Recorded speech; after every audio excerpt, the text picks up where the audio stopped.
I'm live. My notes.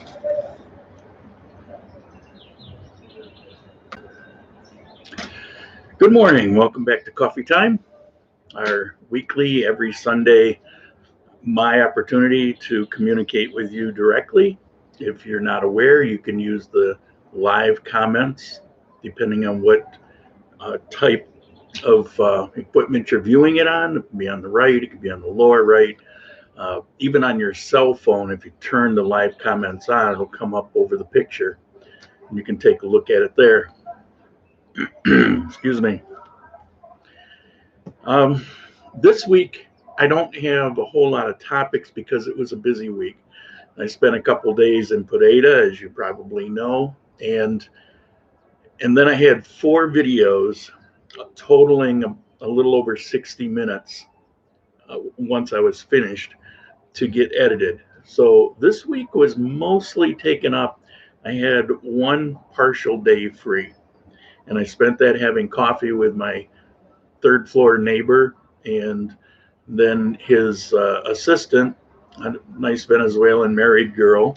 I walked her to one of the ATMs because she wasn't able to figure his card out, and so I walked her up to the ATM and helped her get money for him. That was my week. That was the entirety of it.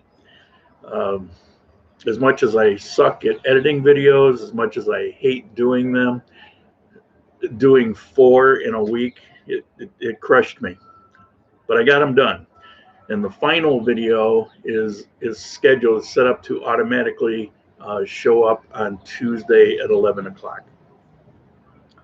The purpose of these live, it's, as I said, to communicate with you directly.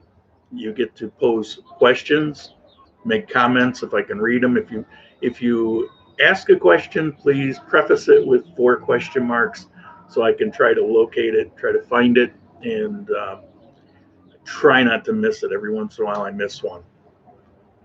It's also my weekly fundraiser.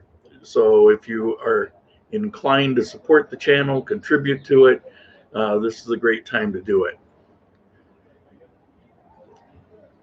So today, as I said, I don't have a lot to talk about, except I will talk a bit about my my trip to Pereira.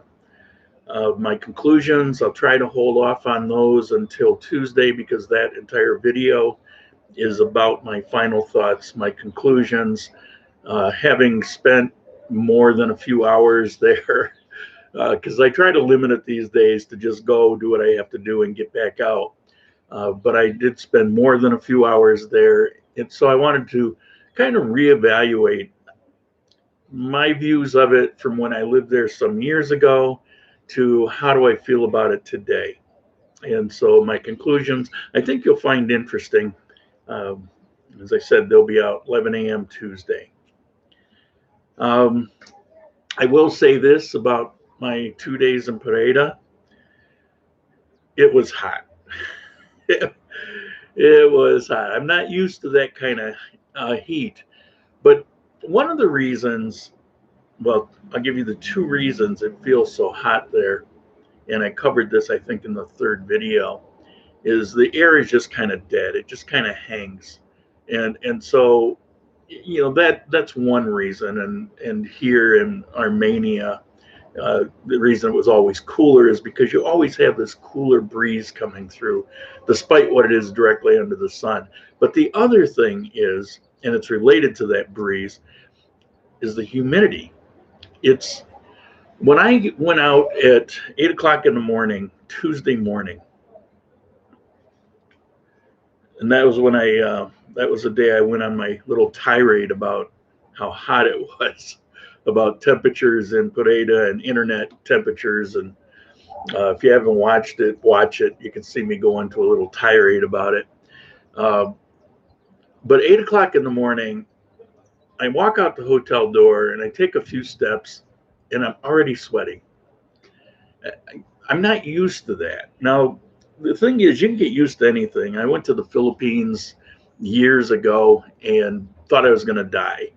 You know, for the first couple of weeks, I just thought I was going to die. It was just so oppressive. Can't even breathe. You know, it's just like you're breathing underwater. And you go in and take a shower and you come back out and it doesn't feel any different than when you went in, because, I mean, you're running 100+ degree temperature, but you're also running 100% humidity, even when it's not raining. I mean, it was really oppressive. But after a couple of weeks, you kind of get used to it. And if you're there for any period of time, you're going to adjust to anything. So, yeah, I mean, you can get used to heat, and Cartagena is considerably hotter than it is in Pereira. So, for a lot of people, it's like you might go and be uncomfortable for a while, but you'll adjust to it. It's just not for me. I know what I want and I'm where I want. But I wanted to do the video, one, because a very good contributor to the channel. I think we're becoming friends. He's trying to make a choice and he didn't want to exclude it. And so I wanted to go in morning. I wanted to do a little bit more information about Parade other than I don't like it, because a lot of people will like it. And I'm also very quirky. And what I find in Armenia, well, I had a little heartfelt chat with someone who's currently in Manizales, and he's coming here next weekend. There's a little party in my building, and he's coming for that. And we talked about feelings. We talked about, he's kind of quirky like I am. And why is Armenia suited for me? If I love Manizales, for example, why am I not living there? And here's the thing. I thought this isn't something I would share, but I'm going to share it with you. I've told you before, I'm a loner. I need to have a certain amount of time alone, but there's dangers in that. If you're a loner and you push everybody away, then you have the danger of getting comfortable where you are and just kind of falling down a rabbit hole. When I went into my depression last year, when a best friend died and some things happened, and I just spiraled into this depression. And I'm not a depressive person generally, but for 2 months I didn't leave this apartment. And the thing is, that's obviously not good for you. It's not healthy. It's not much of a life, and especially if you live in a beautiful place like this. I mean, it's a shame. There's so much to do. But a personality like mine can fall into those traps. If you can just every day find yourself it harder and harder to walk out that front door. And I snapped out of it, and 2 months is a long time. But Armenia actually helps me with that because of the people here. When I was in Manizales, it would have been very easy to just kind of fall into the comfort of that apartment and just not go out hardly at all. Everything's delivered, groceries are delivered. I mean, you don't even have to go out. And because the people in Manizales, well, they're very nice people. They're a bit formal, cliquish. If you're not from Manizales, I mean, it's just a little bit different. And they're as nice as most people everywhere, but it's different. And here in Armenia, there's something about it. There's a positivity in the air. There's a friendliness. There's something about going out and watching people do good deeds throughout the day, all day long. It's a young college student helping an old lady across the street. You see this all the time. This positivity is something it's just kind of uplifting, and being around it here in Armenia causes me to want to go out and see it. Where other places, and I don't want to pick on Manizales, but I could be in Medellin or Bogota or Cali or wherever. It's not the same thing. And in those places, there's the potential of just living out the rest of your life, you know, locked in your apartment. And I don't want to do that. I enjoy life too much. I enjoy getting out and doing what I do. And don't get me wrong, I have friends. It's just I keep them at arm's length. They're kind of distant. I only see people now and then. And I'm comfortable with that. And here in Armenia, I found this groove where even if I stay in for a couple days, I'm going to be working on videos or something. I don't even feel guilty about it because I know I don't have that stress of, geez, I got to force myself to get out there. I don't have that because I want to get out there. And so I may stay in for a couple days. Maybe I just don't feel good or whatever it is. But then I'm anxious to go out. It's like Christmas morning and you want to rip that present open. I'm anxious to get up and showered and dressed and get out the door and absorb some of that positivity that's out there. And that's why it's a difficult thing to explain. It's why I haven't been very clear in the past because it is kind of personal. But there is something special here. They call this city the Amable, the friendly city, and there's a reason for it. You know, it's like every taxi driver is helpful and smiling and never cheat you, and it's just you know, to be corny, it's just kind of uplifting. I just really enjoy this atmosphere. And that's why every other place I can go and I can appreciate what they have and the beauty of it. I mean, there's not much more beautiful than Manizales, I swear. Up on top of that mountain, looking out at the world and seeing a volcano 30 miles in the distance or whatever. It's knowing that it could never hurt you, but, you know, watching it spew its little smoke. I mean, it's just stunningly beautiful. You're living in a postcard. But there's more to things than just a view, and I get my share of you here. So that's the deal. That's why I, in particular, because of my quirks, need to be in a place like Armenia. And that's why years ago, when I would come out here, I fell in love with it because I felt it back then. I felt how different it was than any other place I'd ever been. And I felt the comfort of that.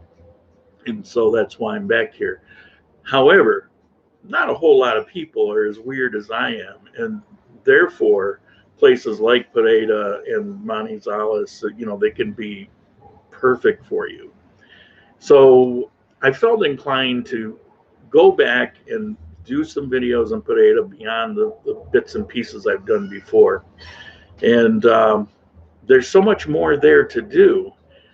One of the comments I got was, you missed the best parts of Zona Rosa on the second video. And he's right, but I don't have so much time. And I walked where I walked because I wanted to include in that video what I was going to be doing in the next video, which would be basically be housing, would be condominiums, and show the connection of that side street and where Penares is as compared to the Zona Rosa, and see that you only have to walk a few blocks to get there.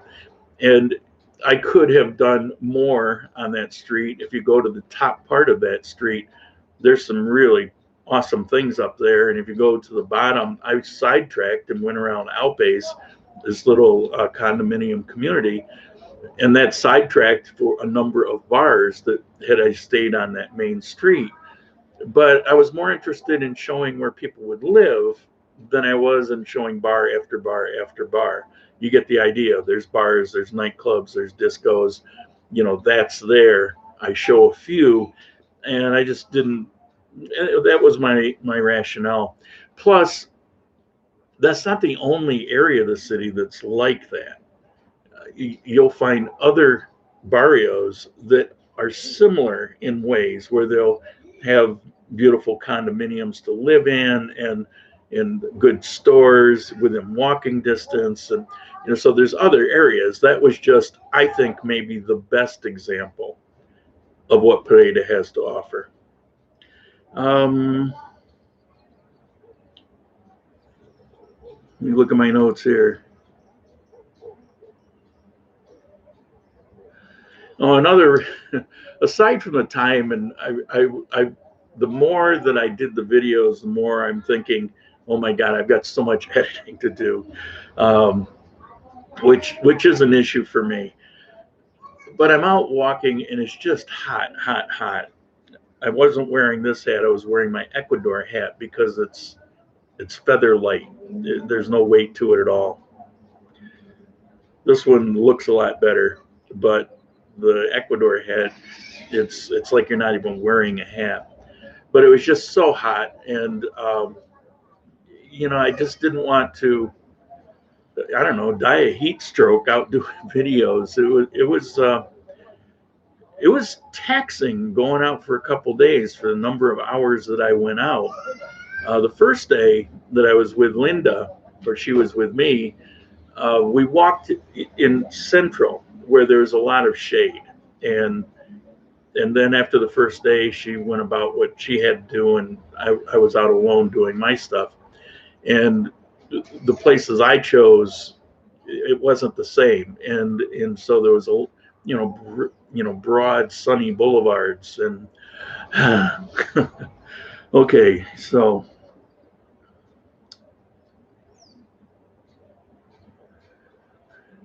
I got a whole bunch of comments, and I got a lot of good feedback. Apparently, people appreciated seeing more of Pereira, and so thank you for that.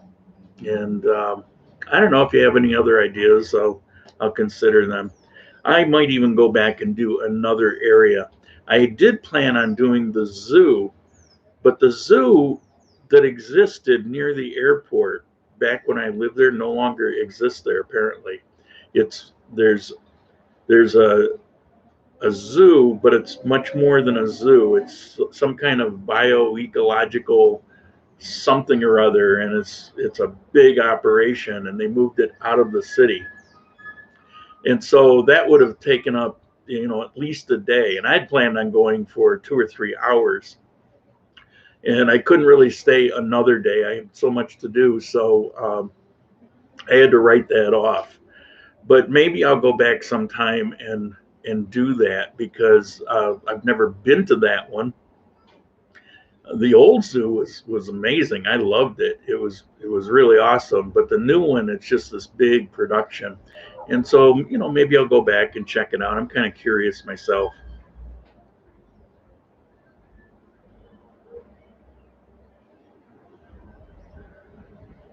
Yeah, I mean, who wants to be a shut-in? Okay, so um,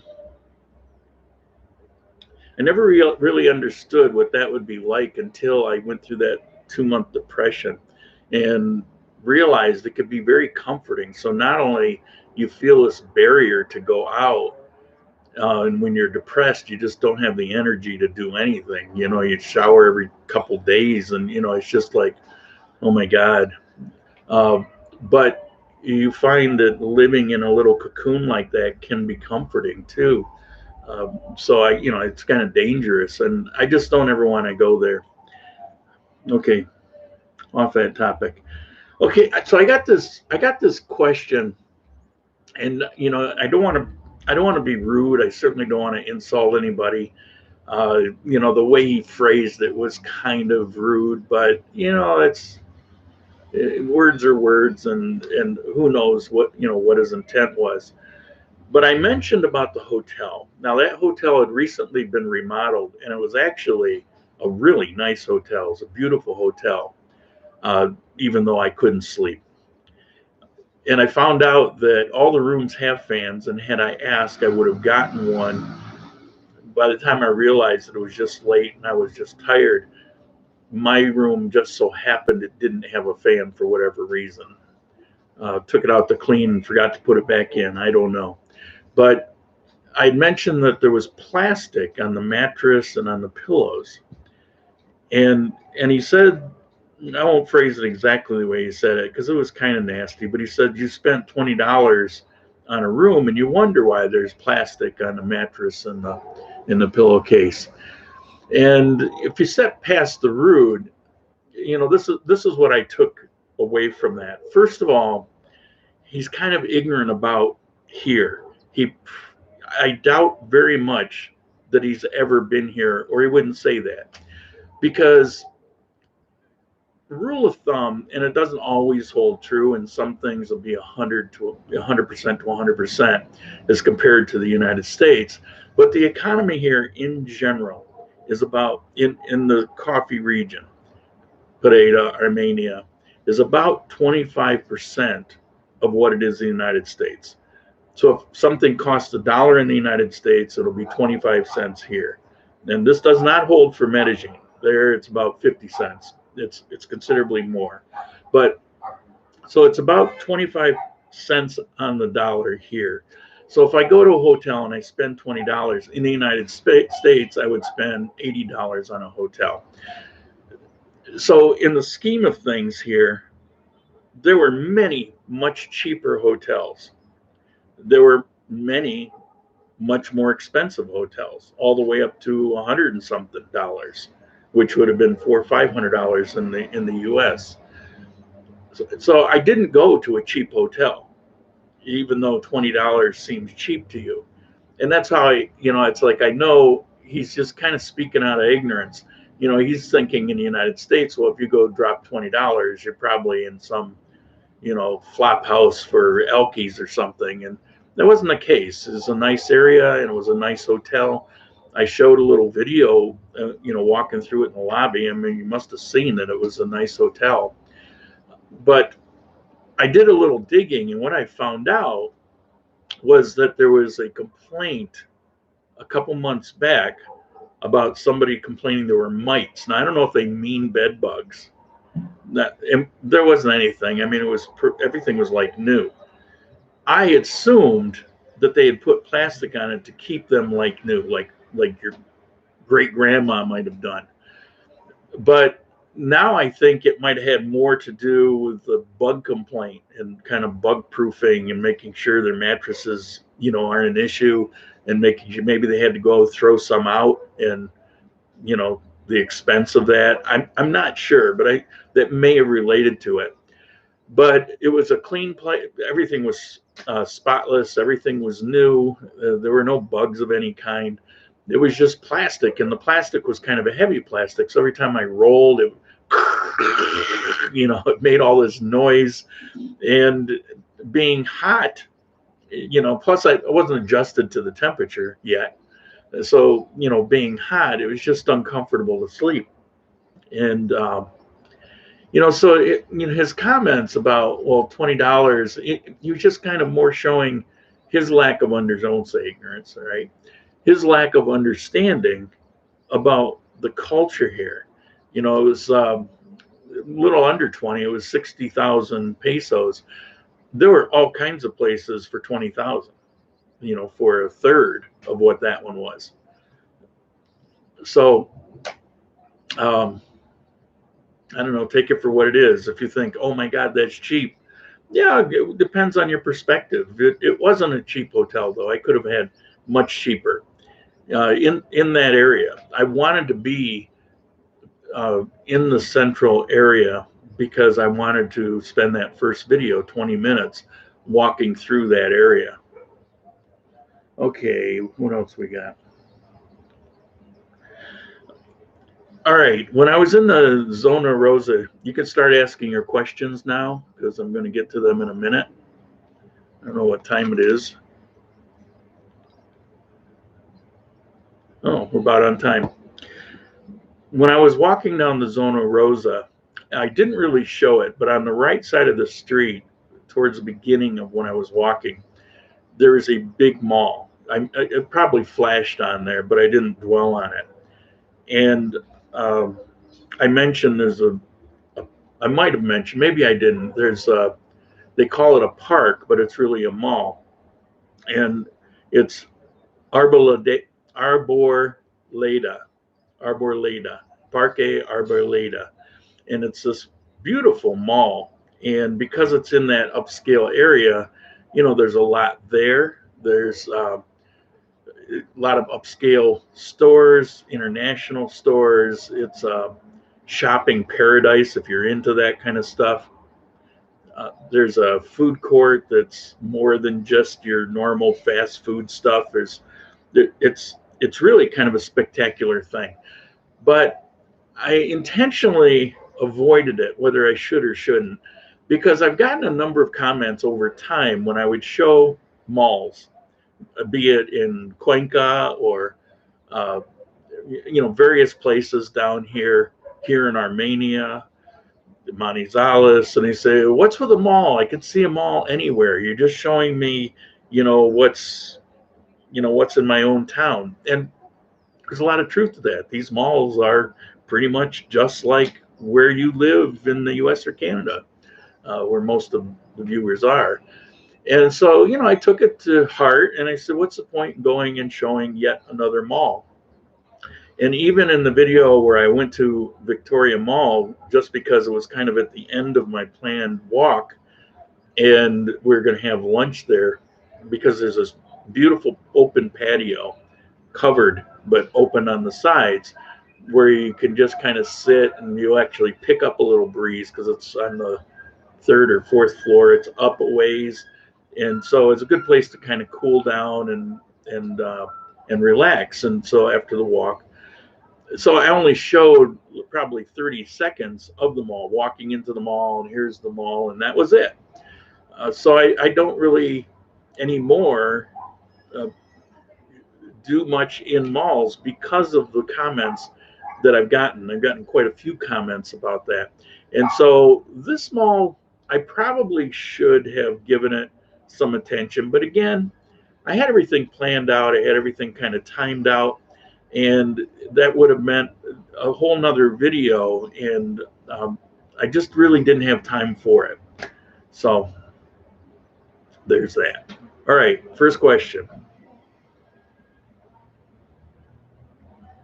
Why is it that Pereira gets more attention than Armenia, but yet they're both in the coffee triangle?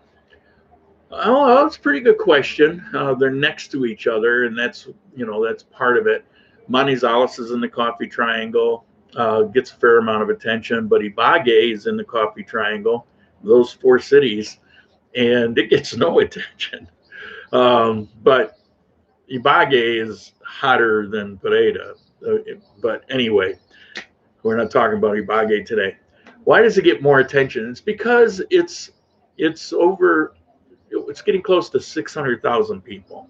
It's a big city, in my mind. To me, it's a big city. It's about the size of Rochester, New York, and so there's that. Plus, there's more things in Pereira. It's got that big zoo, for example.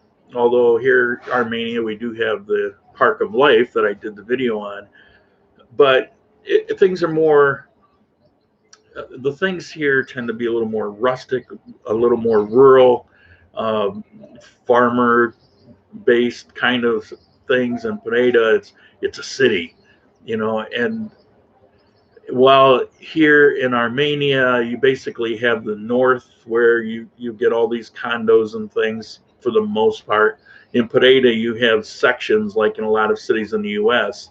You might have 5 areas that are at one time were suburbs, and it's like that. So it's bigger, therefore it has more of certain things. Um, that's pretty much why.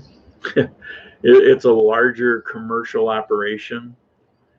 It's bigger on the map, so it draws more attention, it draws more news, more things are happening there. Where Armenia is a little more peaceful, relaxed, and quiet. There's not much that happens here, um, at least in a kind of a negative sense. I mean, things are just humming along day after day in this nice quiet life, and just the way I like it.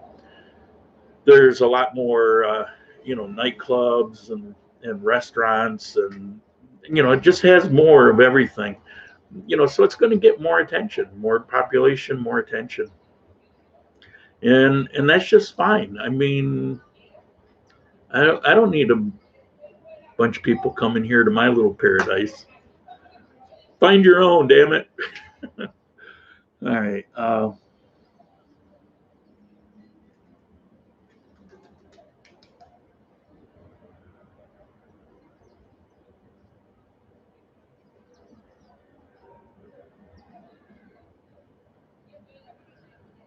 Fear of earthquake. Every place is potential for earthquake. Just because Armenia had an earthquake in '99 that caused so much damage, Armenia isn't the epicenter for earthquakes. It's not like that. Pareda could have an earthquake. Anywhere could have an earthquake.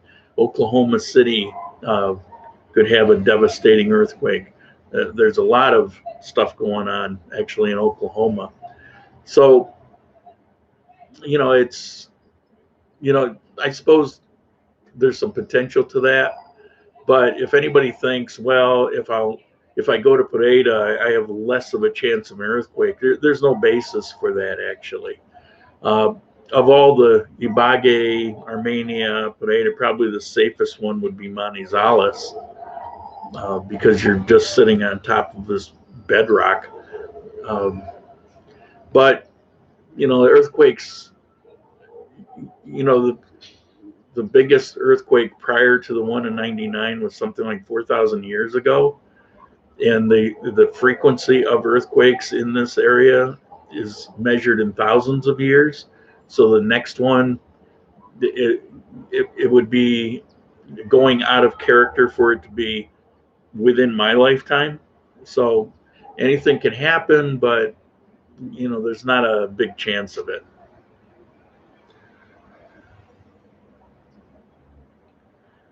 Is a new airport in Pareda open yet? Um, I didn't know there was a new airport. The airport that's been there forever is there and operating. Um, I don't keep track of Pareda that much. I don't know why they would put a new airport in. The one they have is pretty good. It's got long runways, um, but maybe they are. I can tell you the cable cars or the teleferica, the thing that runs across the sky across Pareda. It seems like that's never going to happen, but I did see a bunch of towers up by the bus terminal. There's been some towers, but an actual the big, I don't know what you call it, the receiving end where you have the huge wheels where the car turns around on, and this big infrastructure thing is up, and it wasn't there 4 or 5 months ago. That'll be interesting. I think because traffic is horrendous in Pareda, traffic pollution, and I think that'll go a long way to making this city more attractive to visit. Do I think the apartments in Pareda have air conditioning? If they don't, you can put it in. I mean, they have air conditioners here. Uh, Generally, traditionally, no. I mean, this is a no heat, no AC kind of place. My apartment's very nice and it's relatively new, and there's no AC here. Of course, there's no less of a need for it here. I mean, I'm sitting here. Well, you can't tell, but I have this cool breeze blowing across me right now. Um, but I have a fan because in the afternoon for a couple hours, the sun comes up here and it hits my windows, and it can get kind of warm. But if I turn a fan, I don't need AC. If I turn a fan on, just get a little circulation, it's perfectly fine. And I don't like heat. But maybe some of the newer ones might have AC units, but I really don't know. You'd have to go building by building. But I wouldn't let that, if you're thinking about living in Pareda and you're concerned with the heat that I'm always talking about, I wouldn't let that get in your way. As a matter of fact, if I personally, let's say I got a job again, I was in Pareda before because of work, but if I had a job and I needed to be in Pareda and I went to one of those apartments, I would probably not want to have AC. I would probably want to have some fans, because one of the things that you learn about AC in the US, that one of the things that would trap me is you go from your air conditioned house or apartment to your air conditioned car to the air conditioned store and what happens is that's part of why people don't get out and walk much in the United States, that and distances, but you get accustomed to that AC everywhere, and if it doesn't have AC, you don't really want to go out and be in that heat.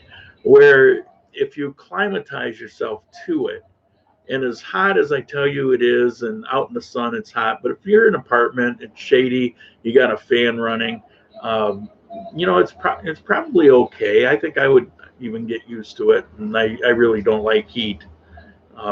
For me, there's a whole package of why it's not the place for me, but I wouldn't worry about it too much. Oh, new terminal. Yeah. I misunderstood. I thought you meant the airport. I didn't go there. I haven't been there in a long time, and I don't know. I knew they were rebuilding the terminal or putting a brand new terminal up, and I honestly don't know if that's been done or not. Yeah, the terminal, it certainly needed it. It needed it 20 years ago.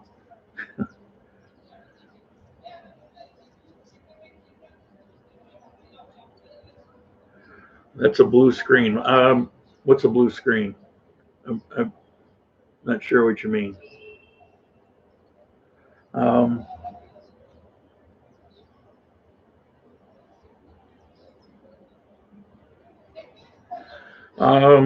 I was watching your Cuenca cost of living video. You mentioned that one should reconsider moving to Ecuador and find a less expensive retirement place in the U.S. Please explain further. Well, that's not quite what I said, but what I did say, as far as Cuenca, Ecuador is concerned, there are people that say, I'd rather live in the United States, but I'm going to move to Cuenca because of the cost of living. And that doesn't really make sense because it is not cheap in Cuenca. It costs twice as much for me to live there as it does here in Armenia and Colombia. It's cheaper here in Colombia than in Ecuador, particularly in Cuenca, Ecuador. It's a tourist destination. It's got a pretty good sized gringo population, and with that comes overpaying for all kinds of things, which drives prices up. It is not a cheap place to live. And for the money that you would live in Cuenca, there's many places throughout the United States that you could live equivalent type of life for equivalent type of money.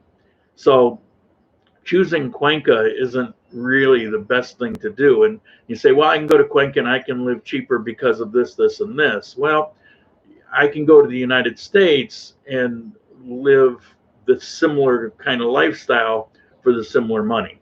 It may not be in San Francisco or New York City, but for example, upstate New York. Now, upstate New York has hellacious winters. So for 6 months of the year, you live in upstate New York, and then 6 months of the year, you live in Florida. Half of New York does that. The retirees in New York, that's what they do, so they don't have to put up with the winters. And that's a very viable way to live. And so that's what I was pointing out. If your sole purpose of going to Cuenca, Ecuador is because it's expensive for you in the United States, and you think that going to Cuenca is going to make it different, otherwise you would never want to go to Cuenca, Ecuador, that is just horrible reasoning. It's not valid. It may be expensive where you live in particular in the United States, but there are a ton of places in the United States where you can actually live quite cheap. And so that was my point. Does Ecuador have a good sewage and water department? Well, Ecuador is a big country. Yes and no. I mean, in Cuenca, yeah, yes. And most people, I think, when they talk about Ecuador, they're probably talking about Cuenca because that's the place that everybody talks about. Loja, yes. Quito, depends on what part of the city. For the most part, yeah. But if you get out in the country, it doesn't exist. Cuenca or Ecuador as a country is Well, I don't want to insult Ecuador. I mean, it's just not as modern as many other places. Um, Colombia is really a modern society. Now you go out on a rural farm, and you can have wells, and just like in the United States, there's no country that's fully developed, completely developed. But you know, everything that you would have in the equivalent area in the United States, you have here in Colombia. In Ecuador, that's not the case. There are many things that just don't exist. I mean, I watched in Cuenca when I first went there. There was one um, fiber optic provider available, and it was only in a few spots in the city. I had to pay hundreds of dollars to have them bring it to my apartment so that I had it. I needed it, and I had to pay a lot of money to have them bring it over there. And I lived in a very popular area in a big high rise. So now it's pretty much everywhere in the city. So they're making a lot of headway, but it's just kind of backwards in a lot of ways. But yeah, I mean, if you're in Cuenca, the water is going to be pretty good, and your services, well, frustrating. Uh, they tend to go out a lot, but yeah, it's pretty good. Um, there were a lot of things that I liked about living in Cuenca.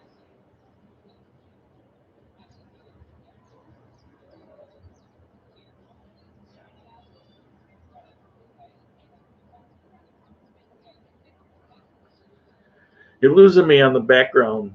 Blue screen, green screen. I mean, this is this is real brick. Um, you can tell when there's a screen used.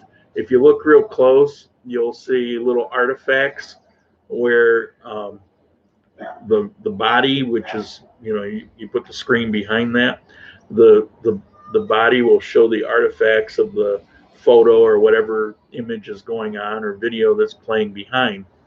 Um, so you can even on the best ones, you can kind of pick out a little bit. Do we have any other questions? Is that it for today?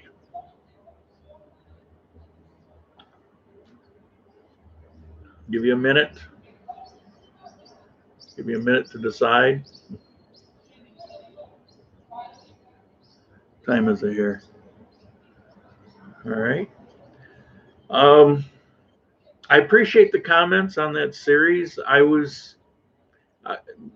I complain a lot about my videos. I don't think my videos are very good because I'm just not very talented. I think my voice tends to drone on. I've always been proud that they were honest and informative, and so that's always been my focus. I'm just not very entertaining. I'm certainly not very good to look at. Uh, so there's that. But on the other hand, I've always been proud of. I don't sugarcoat things. I don't run things down. I just say it the way my view, my experience, how I see it. And I was proud of some of the video work that I did. I liked my final thoughts video that's coming out Tuesday. I thought I was very fair on that, and I liked, I really liked a lot my part three, um, the Pinardes video, where I walked, and instead of doing a voiceover, I talked as I was walking.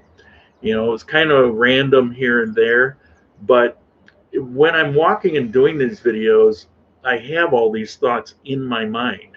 And it was, and normally it's difficult to do the talking while I'm doing the video for various reasons, distractions and uh, having people kind of freak out. There's a lot of reasons, but here the streets it was pretty quiet because it was so early in the morning. And so I knew once I began that I'll be able to talk during this. I won't have to go back and try to voice over. And because of that, it had more energy to it. It was more me. When I do the voiceovers, I'm just kind of sitting in a chair and recording, my thoughts, and it's to me, I kind of cringe at it. But as I was walking, it was the train of thought that I would normally have, and I'm just speaking as it's coming, and it was a little bit more animated, therefore I think more watchable. And so all in all, I was pretty proud of the 4 videos, where normally I just, okay, I'm glad you like them, but I'm never really happy with them. The only one that I wasn't real happy with was the second one. How do you like Osmo versus GoPro now after some time? Well, the GoPro, a long time ago, I figured out that the GoPro is really only good as a backup and for things like time lapse or motion lapse. And that's all I ever really used it for, except if something happened and I would use it as an emergency. But I have a GoPro 5, and the stabilization in the GoPro 5 might as well not even be on. It's horrible. And I had to use it recently because my Osmo, the battery went dead. And so I pulled the GoPro out, and some of the footage was just so wobbly and shaky. It just was not very good. And so the GoPro 5 has its place, but it is definitely not a vlogging camera. It's not something you can go out and walk with. Now, I understand the 7 and 8 have pretty good stabilization, but I don't have one, can't afford one. And the Osmo is definitely more suited. Now, I did find out something else here on this Osmo. If you look on that first video, you'll see on the edges, there's some blurring. There was a little shaking in part of the video. And what I found out was I had a lens that gave it a little more wide angle, a little more for you to see, because it's not quite wide enough as it comes, but you get these lenses, and so I had a lens on there. Well, the problem with the lens is every once in a while, it'll cause it, because it's on a stabilizer, that extra weight will cause it to shake a little as it's trying to stabilize.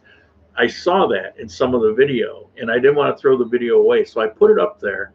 I tried to use a software stabilizer. Well, that just created some weird effects to it. So it's better to just not even use a wide angle lens for the Osmo, and I won't use it anymore. It's unfortunate because the thing cost me $50. It was a very high end lens, but I also saw I've used it before and it's come out real nice, but on that day, because of the lighting or whatever was going on, I saw some distortions, artifacts, as they say, some distortions around the edges. It was very discouraging. This is not a plastic lens. This is a glass ground high-end lens. And you say, well, $50, how good can it be? Well, it's only this little tiny thing. $50 is a lot because you can buy lenses for that for 15, 20 bucks. And so it was disappointing, but other than that, I really like the Osmo. The Osmo allows me to walk.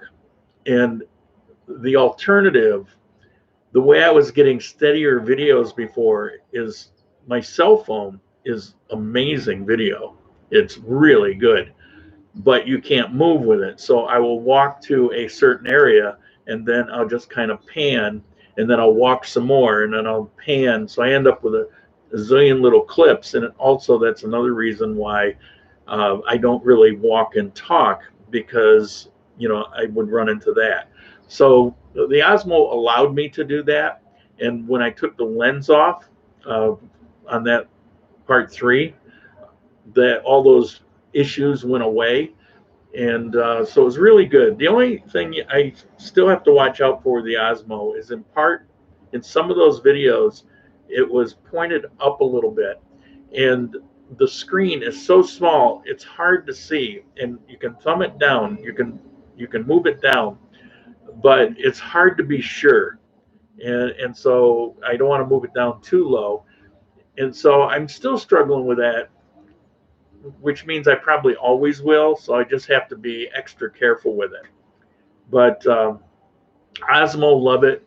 GoPro, okay as a backup. Wish I had a 7 or 8, but I got the Osmo, so I'm good. Everything is working. My cell phone's working. Everything's functioning, good to go, and thanks to a lot of you guys.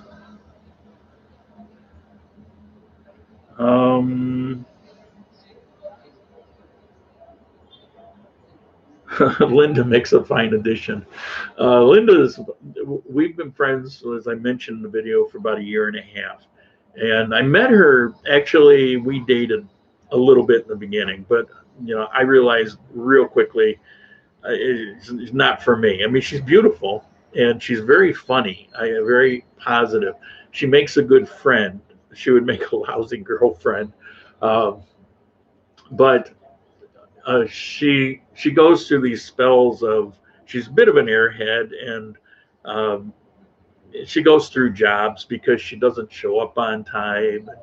I don't know. It's just how it is. And so anyway, she's in between jobs again, so she didn't have anything to do, and she had actually messaged me. So what's going on? She messages me quite a bit, and they said, well, I'm going to Pareda Monday. I said, well, I'll go. I said, okay, all right.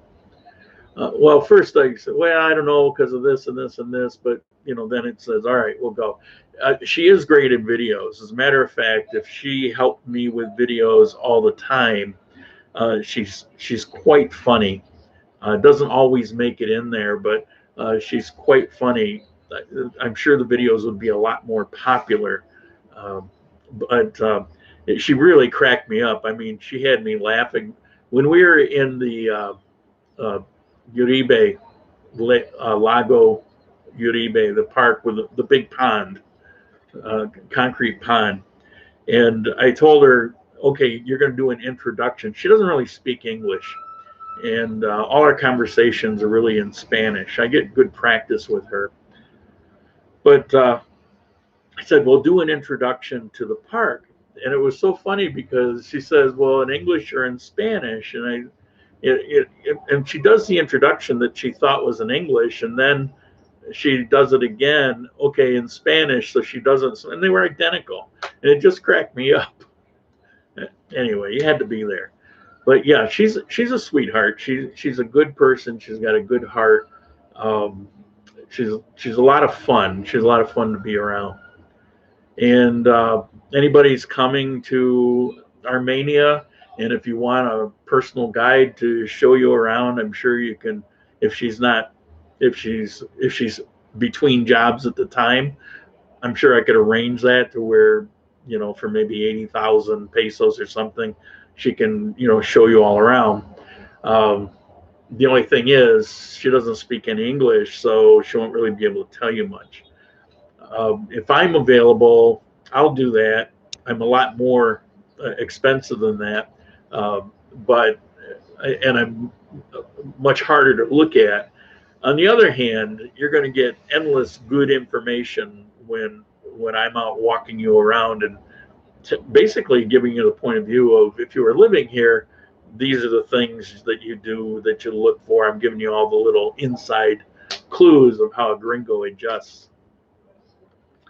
Okay, yeah, Linda makes a fine addition to my videos. Yeah, she definitely is easy on the eyes. Okay, are we done? Any more questions?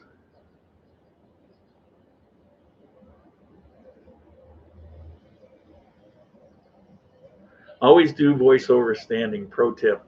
Yeah, actually, yeah, I do a lot of them standing. But here's the thing, and the reason you're supposed to do that is, if you're standing, it brings more energy to that voice. Where if you're sitting, you become a little more sedate. Uh, you're just more relaxed, and you're going to tend to be a little more dry. And I get that. I know that.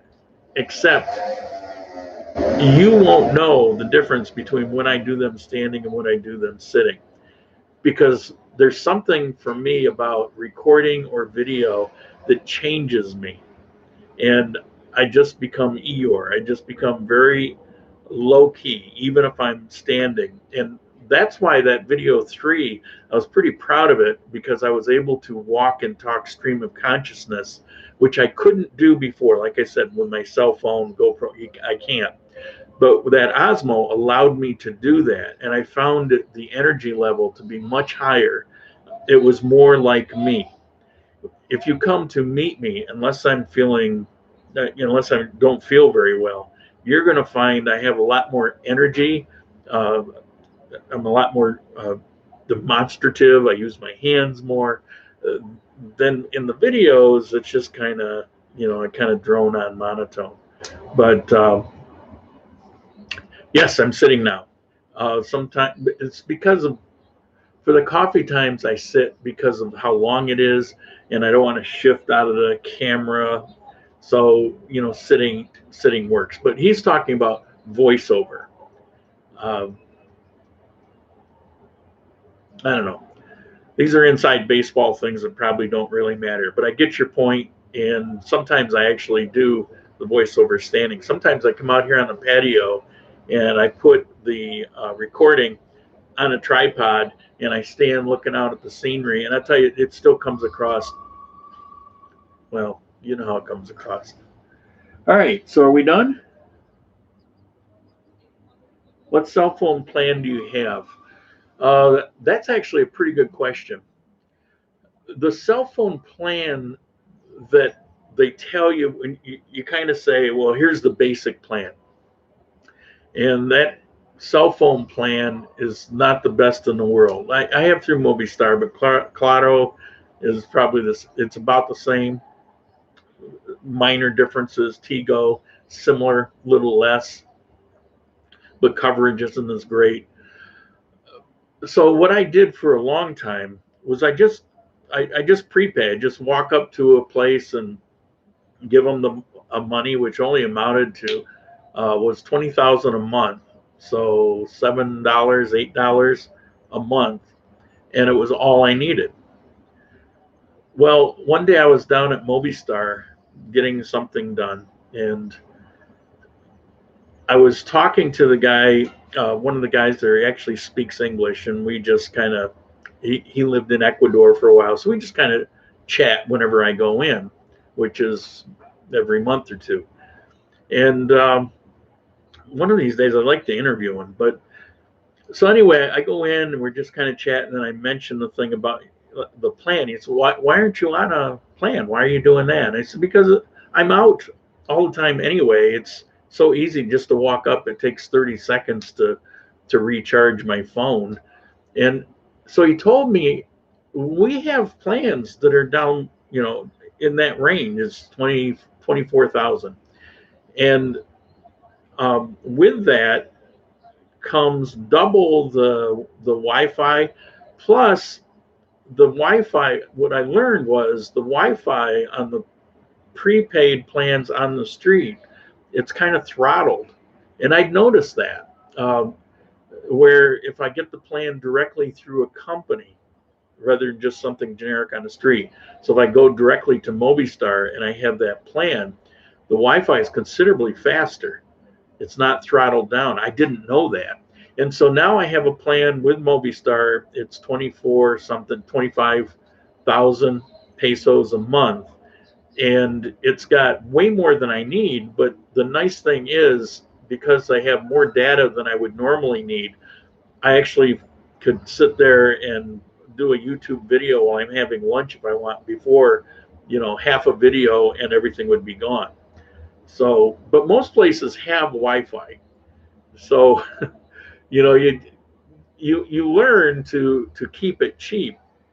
And I had to figure out how to do this back when I had no money, when I was, really, really hurting. You save every penny that you can. And so you learn this, like, don't use your phone unless it's an emergency, because all the parks have Wi-Fi. There's just public Wi-Fi everywhere, which is kind of nice. Ecuador had it in the parks and some restaurants, but nothing like here, where you're going to pick up Wi-Fi signals pretty much anywhere in Armenia. All right. I'm a perfectionist. No, I'm not a perfectionist. Otherwise, these videos would be perfect. I think I'm just realistic about the videos that I do. I mean, I know what's out there. I know what could be. I know what would be in my head. I just don't have the ability to do. I'd probably be a better director because what's in my head is some pretty amazing video that if I could just kind of, but I don't have the skill to do that. I don't have the personal talent to do it. I'm not an on-air person. The best I ever was in public, I had a radio station for 5 years. But with that, think Johnny Carson, Ed McMahon. I had an Ed McMahon. And so I had somebody to bounce off of to talk to while I did the radio show. And it was, well, it went on for 5 years. So it was a pretty popular show. It was called Car Talk. And we talked about everything to do with cars and insurance and repairs and body repairs and mechanical repairs and buying cars and anything you think about a car, because it's kind of an expertise that I have. And so those are pretty good. And that's why it was pretty good. It was because I had somebody there to bounce it off of. And if I had a partner in doing these videos and I could arrange that same kind of thing, then all of a sudden they'd be much better. But it's not. I have what I have, you know. How much for salsa lessons in Armenia? I'd say free. I mean, you could go. They have dance schools. I actually showed one in a video not far from my house. There's a dance school. There's another one where I go to in the other direction. I go to the ATM to get money and pay. It's a Colpatria. I pay my rent in there every month. And right across the street is Arabe, Arab dance school. They teach belly dancing, but also salsa and merengue and all of that. However, all you really have to do is make a few friends and go out dancing. You know, they'll teach you how to dance. Back when I lived here before, my wife being Colombian and in Pereira, she was actually known. She was known as a dancer. We would go places and she was like a local celebrity. She was an amazing salsa dancer. And I was always a little intimidated and uncomfortable trying to dance with her. And I had salsa lessons once, and but I hate dance. I really don't like dancing. But I thought, well, I'll dance with her. But she was so intimidating that I found myself being kind of a wallflower because she was just so freaking good. She was amazing. Uh, Guys would line up to dance with her because she was so good at it. But the thing is, salsa is not what it was once. About the only place that's still similar to the way it used to be is Cali. But it's still here. There's salsa clubs here. People still love salsa. But there was a time when it was like 100%. It was it. It was the lifeblood. It was part of the culture. And now it's just kind of an extraneous thing. And I meet a lot of younger people that don't even like salsa very much. They're really more into, all right, I forgot this the other day too. Um, like Daddy Yankee and reggaeton. They're more into reggaeton. It's more of a modern U.S. hip hop style. It's kind of discouraging because I really enjoy seeing good dancers, like salsa dancers. Um, but bachata, merengue, salsa, they're still here. And I personally, I think the best way is just make a friend, go dancing with them. Yeah, you caught me on that reggaeton. Yeah. Um, I'm finding it. I'm having a lot of mental blocks lately. I was telling my neighbor, I think I don't know if I'm getting Alzheimer's or what, but it's mostly in English words, and I think because except on Sundays, I don't get to speak English very much. All right, so how are we?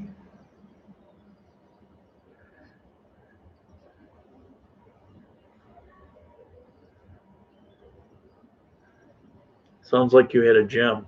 Oh, my ex-wife.